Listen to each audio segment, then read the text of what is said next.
Asosiasi Asia Pasifik Amerika, Asosiasi Asia Afrika, Asia Afriki, Asia Pasifik Amerika, Asia Pasifik, aduh, menjadi salah satu organisasi besar. Asia Asosiasi, aduh, didapuk menjadi satu susah amat sih.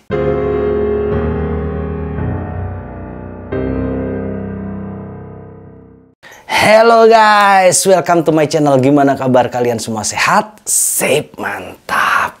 Kali ini guys, gua mau bercerita tentang salah satu kasus paling aneh. Ini merupakan kasus pembunuhan ya, terjadi di Washington DC. Jadi kenapa gua sebut aneh? Karena kasus ini sampai saat ini tidak terpecahkan. Padahal kasus ini sebenarnya sangat sederhana dan terduga pelakunya itu juga sebenarnya sudah terang benderang gitu.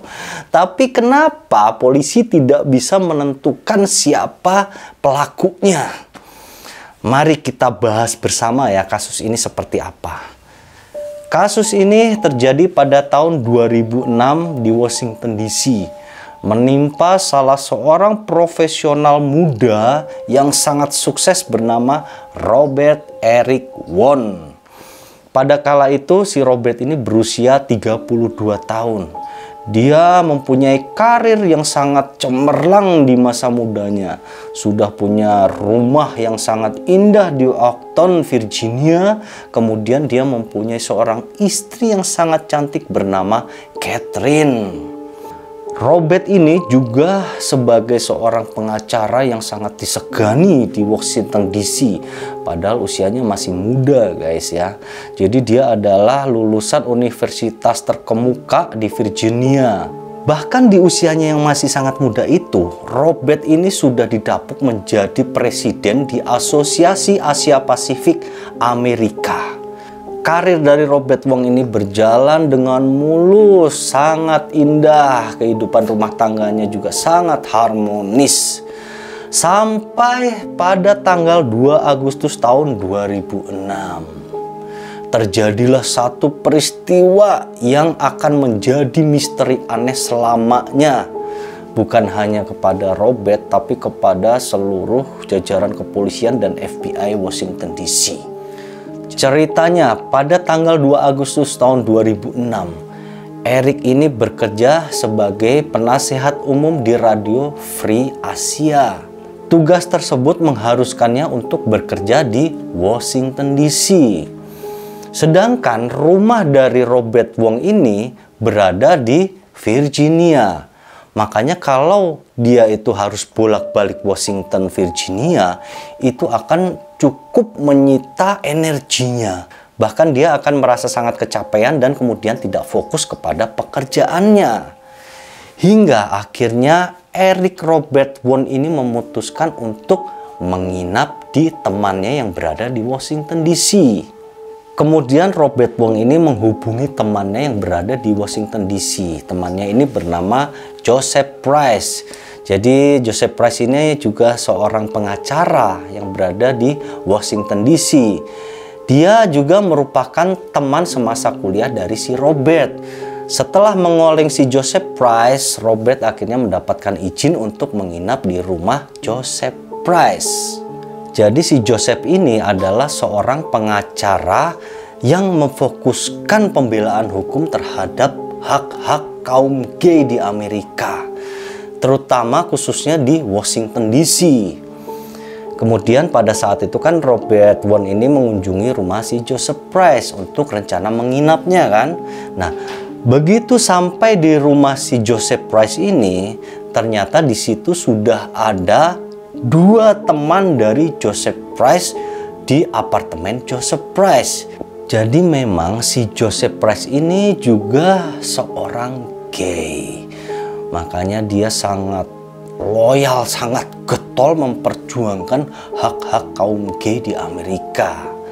Nah, pada saat itu dia memang terlibat cinta segitiga dengan lelaki yang bernama Victor Zaborski dan Dylan Ward.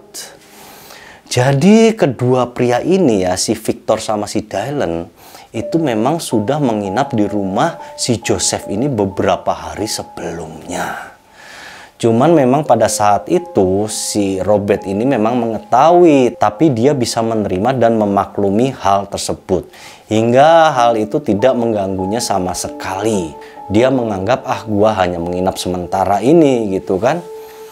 Tapi tahu nggak guys, jadi rupanya perkiraan dari si Robert ini itu akan berbalik 180 derajat dengan apa yang terjadi kemudian. Kita mulai dari detik awal kejadian. Ceritanya si Robert sampai rumah si Joseph ini pada pukul 10:30 malam. Rumah Joseph Price berada di area Logan Circle di Washington DC. 1 jam setelah sampai, itu tiba-tiba tetangga dikejutkan oleh suara gaduh, suara teriak-teriakan dari rumah Joseph Price. Pada saat itu terdengar si Victor ini menghubungi 911. Dia teriak-teriak, dia ketakutan sepertinya. Dia minta pertolongan bahwa terjadi pembunuhan di rumah gua, ada pembunuhan. Tolong polisi segera ke sini. Jadi memang si Victor ini mengaku bahwa banyak darah berceceran di rumahnya. Telah terjadi pembantaian yang menyeramkan. Dia terus terhubung dengan operator 911 sampai polisi dan para medis datang. Polisi dan para medis segera bertanya di mana mayatnya?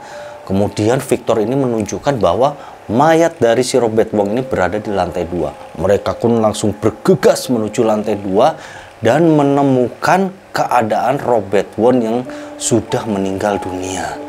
Dia meninggal dunia di lantai 2 di atas sebuah kasur lipat gitu. Cuman anehnya, ini mulai aneh nih guys.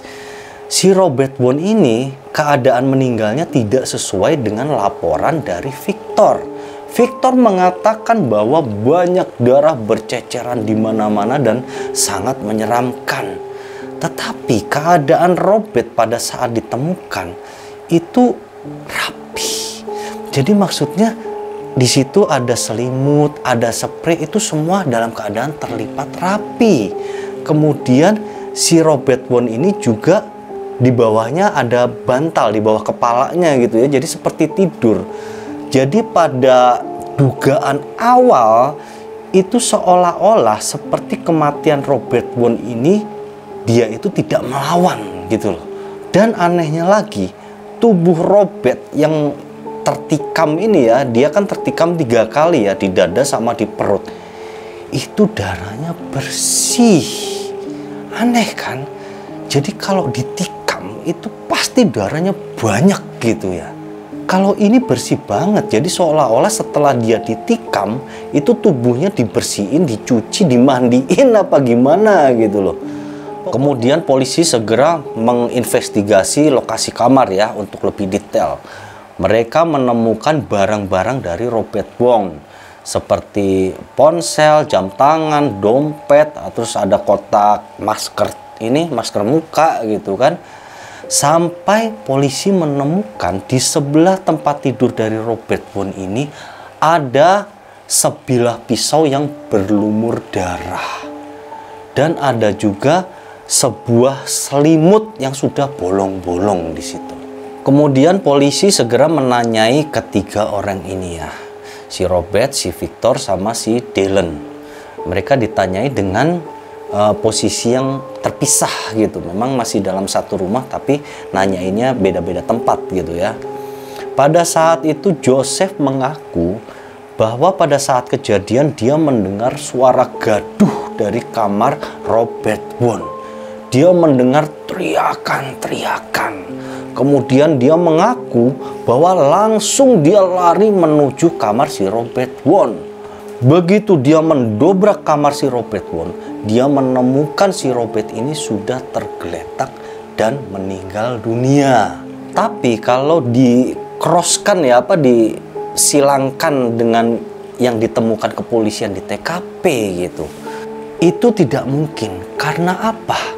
Berarti di situ terjadi satu pergumulan.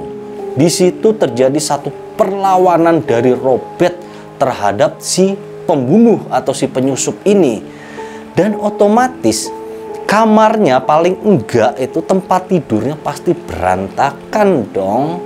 Iya kan? Kemudian polisi juga melakukan satu otopsi cepat ya di tempat kejadian. Dia melakukan otopsi sederhana. Saat itu di tubuh dari Robert ini ditemukan ada 7 lubang bekas suntikan di lengannya. Kemudian polisi juga menemukan bahwa sepertinya Robert ini dari tanda-tanda mayatnya itu dia telah mengalami pelecehan seksual sebelum meninggal. Ada lagi satu tanda yang menyebutkan bahwa tubuh si mayat ini memang telah dibersihkan sebelumnya. Jadi mungkin ada wangi sabun atau apa mungkin ya. Pokoknya akhirnya tim dari investigasi itu menemukan tanda-tanda bahwa dia telah dibersihkan sebelumnya.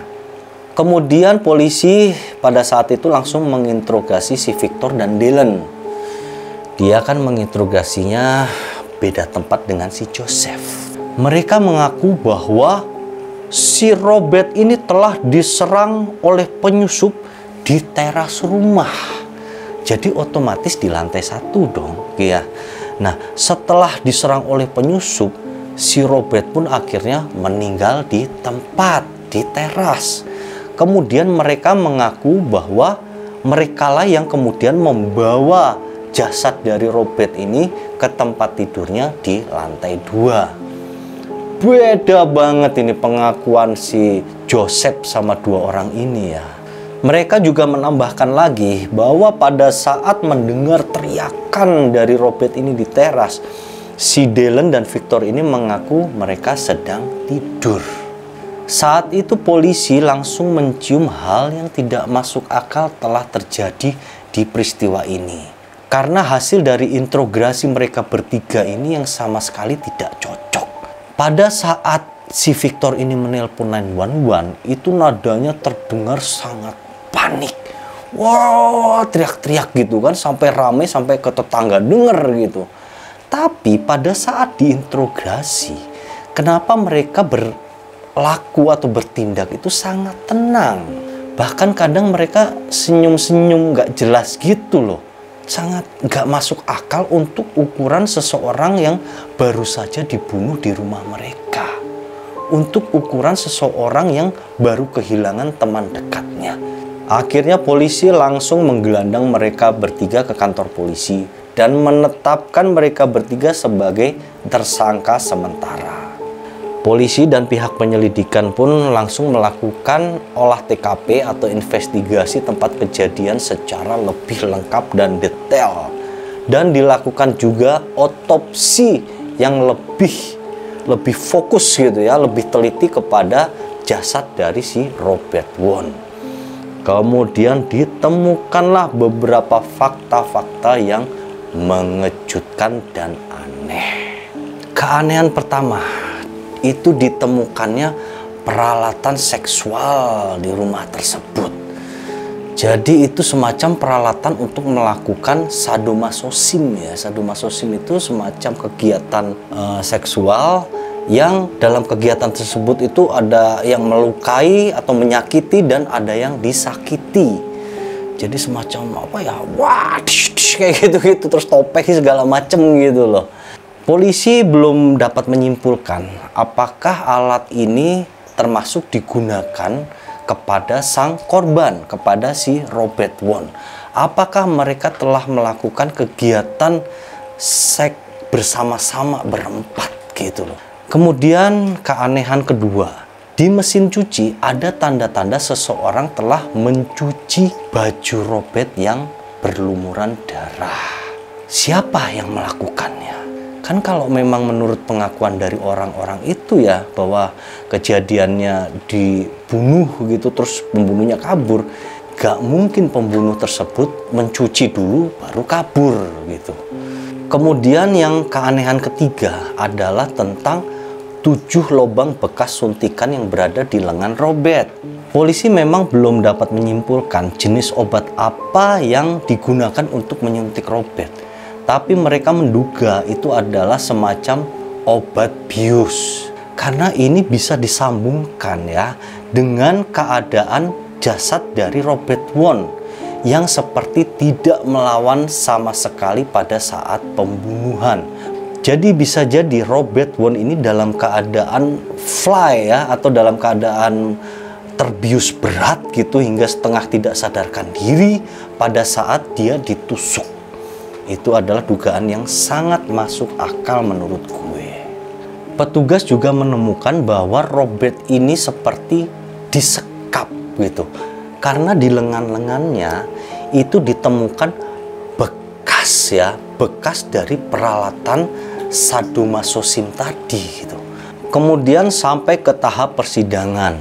Tapi dalam sidang ini mereka hanya dikenakan pasal menghilangkan barang bukti, merusak barang bukti, dan menghalangi polisi melakukan penyelidikan. Kemudian kasus ini semakin meledak di Washington DC karena ini melibatkan anggota dari komunitas gay terbesar di Washington DC. 3 orang ini adalah anggota yang aktif. Kemudian lanjut ke sidang kedua. Pada persidangan itu mereka bertiga secara jelas telah dituduh membunuh si Robert Won. Dengan sebelumnya mereka melakukan aktivitas seks foul play. Jadi itu aktivitas nyeleneh yang dilakukan mereka berempat. Mereka telah membius si Robert Won ini, mereka telah menggunakan alat-alat sadomasochim tadi itu, dan mereka kemudian menikam dan membunuh si Robert Won.